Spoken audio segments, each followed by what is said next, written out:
আমি প্রথমে বলতে চাই যে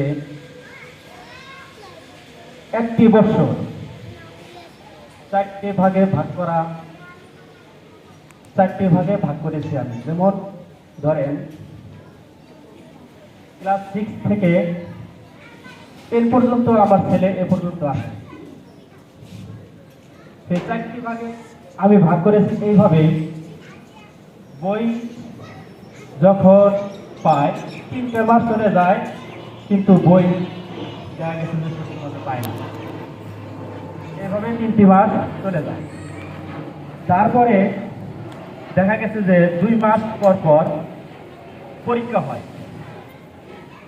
তো একটা পরীক্ষা যখন শুরু হয় 11টা না 12টা সাবজেক্ট, সেই 12টা সাবজেক্ট পরীক্ষা শেষ হওয়া পর্যন্ত দেখা গেছে 15-16 দিন চলে যায়।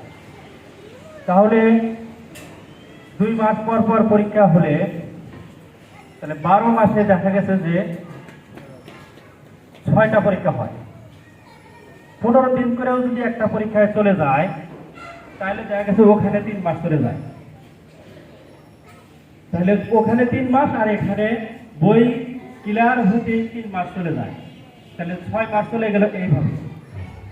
আবার দেখা গেছে যে